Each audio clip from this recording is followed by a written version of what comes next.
Dialogando con el padre Raúl Sánchez. Usted tiene un diálogo con su familia, está usted en su casa, pues, algunos familiares lo están visitando a usted, están compartiendo un café, una comida y empiezan a dialogar de diferentes temas, ¿no? Del hijo que se fue para la universidad, de la niña que próximamente va a cumplir 15 años, del trabajo que parece ser que lo van a trasladar a un sitio bastante distante, que no sabe cómo pagar ahorita una deuda que tiene pendiente y tantos temas que aparecen por ahí. Y dentro de esos temas aparece el tema de la fe. Y resulta que en nuestra Iglesia Católica las palabras son muy precisas cuanto a realidad de fe, de iglesia, de enseñanza, de doctrina, se entiende, se habla.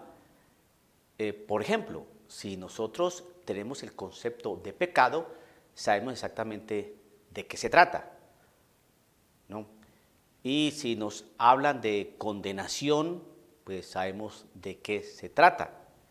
Y si nos hablan de perdón, sabemos de qué se trata. Si nos hablan de reconciliación, sabemos de qué se está tratando. Y así. Pero resulta que dentro de esta realidad en que nos encontramos, un mundo tan relativista, tan subjetivista, tan democrático y pluralista, pues la Iglesia no es ajena a que se le metan, ¿no?, algunas palabras dentro de su enseñanza, dentro de su doctrina, dentro de su fe. Ejemplos. Si ya no se habla de conversión, sino que se habla de aceptación, entonces usted va a ver allí una clara diferencia. ¿Qué significa conversión y qué significa aceptación? Quiero explicarle a usted una cosa. Si esto fuera un lenguaje coloquial que se dice de manera errónea, así, conversión, aceptación, haga alguna diferencia, pues esto podríamos entender. Pero es que resulta que no es así. Todo esto del cambio de lenguaje es un programa, ¿no?, bien planeado, bien orquestado para empezar a quitarle fuerza, ¿no?, a la doctrina católica. Y la doctrina católica pues está soportada en lenguajes.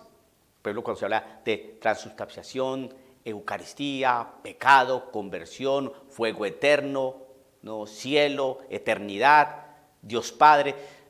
Entonces son conceptos que son bien claros, pero si esos conceptos se van trastocando, se van maquillando, entonces van a aparecer unos nuevos conceptos.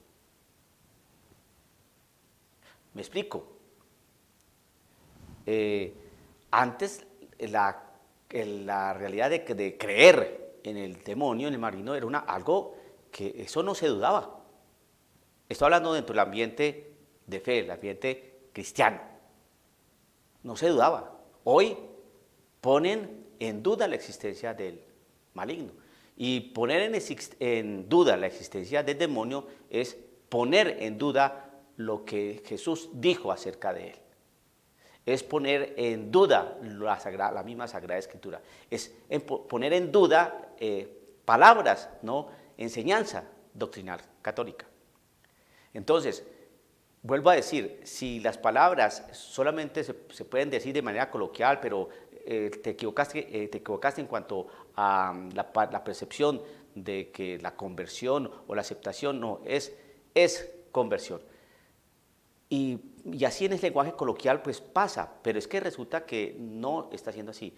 Están metiendo dentro de la Iglesia Católica un lenguaje que no es. Por ejemplo, antes era la oración, ahora es la meditación. Y esa palabrita meditación, ¿no?, está bien trastocada, manoseada, ¿no?, por toda la realidad orientalista. En nuestros contextos de hace unos años atrás se decía meditación. Llegó el padre fulanito de tal y nos va a hacer la meditación del día de hoy.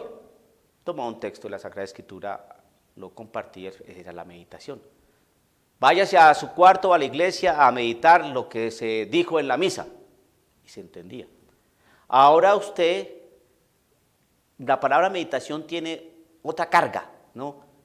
La meditación no es oración, es un encuentro con la nada, es el encuentro con la energía cósmica, es el encuentro y la compenetración de las realidades universales.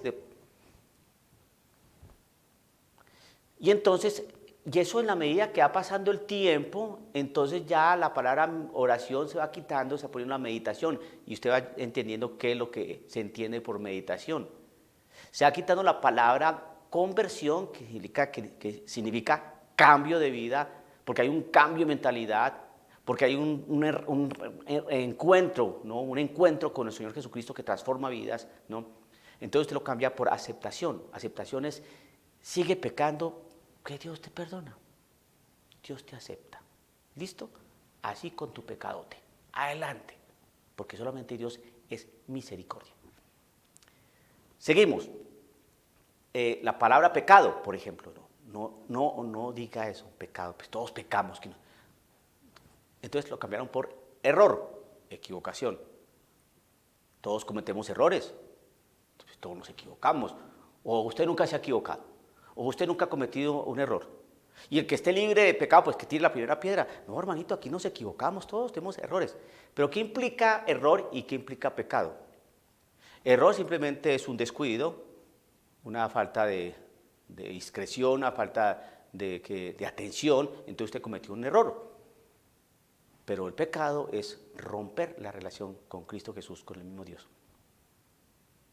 Entonces, cuando se va transformando el pecado, cuando se va transformando el lenguaje en la iglesia y van apareciendo nuevos conceptos, aceptación, error, equivocación, meditación, entonces va comprendiendo que a dónde nos van a llevar. Jesucristo está aquí ¿para qué? Para el perdón de los pecados. Pero si no hay pecado sin error, entonces ¿para qué Cristo? Si la oración es precisamente el encuentro y el diálogo con nuestro Señor Jesucristo, pero si ya no es oración sino meditación,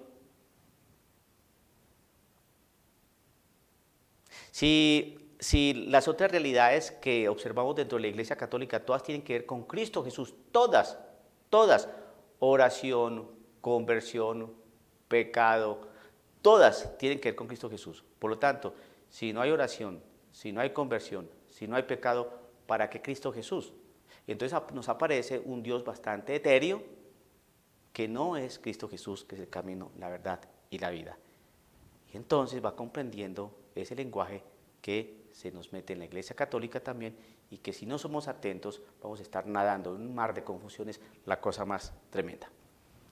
Dialogando con el padre Raúl Sánchez.